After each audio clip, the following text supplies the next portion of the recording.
तब्बल 3 भल्या मोठ्या क्रेनच्या साहाय्याने बाजूला केला मलकापूर येथे महामार्गावर पलटी झालेला कंटेनर। 7 ते 8 तास वाहतूक विस्कळीत, वाहनांच्या 5 ते 6 किलोमीटरपर्यंत रांगा। पुणे बेंगलोर राष्ट्रीय महामार्गावर सातारा ते कोल्हापूर लेनवर मलकापूर फाटा येथे रात्री 2 वाजता मोठा कंटेनर चालकाचा डोळा लागल्याने रस्त्यावर पलटी झाला। यामध्ये चालक बचावला, मात्र हा कंटेनर महामार्गावरच पलटी झाल्याने वाहतुकीचा मोठा खोळंबा झाला। रात्री ही वाहतूक थोडी होती, मात्र सकाळपासून वाहतुकीचा ओघ जास्त सुरू झाल्याने महामार्गावर वाहनांच्या 5 ते 6 किलोमीटरपर्यंत रांगा लागल्या। या अपघातामुळे महामार्ग तसेच सर्व्हिस रस्तेही ब्लॉक झाले होते।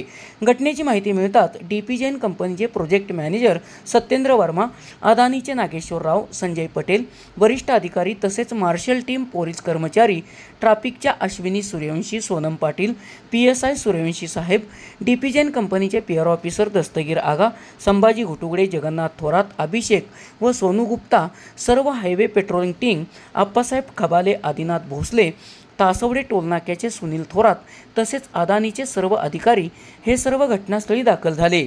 डीपी जैन कंपनीच्या 3 भल्या मोठ्या क्रेनच्या साहाय्याने हा कंटेनर बाजूला करण्यात आला, मात्र कंटेनर मोठा असल्याने महामार्गावरील एकच लेन सुरू झाली। यामुळे ट्रॅफिक मोठ्या प्रमाणावर विस्कळीत झाले। दुपारपर्यंत हे ट्रॅफिक जाम होते। भर उन्हात वाहन चालकांना मोठा त्रास सहन करावा लागला, मात्र डीपी जैन व अदानी कंपनीच्या कर्मचाऱ्यांनी तसेच पोलीस कर्मचाऱ्यांनी अथक परिश्रमाने कंटेनर बाजूला करून वाहतूक सुरळीत केली। SP ओरिजिनेटिव्हसाठी सुनील परीटकर।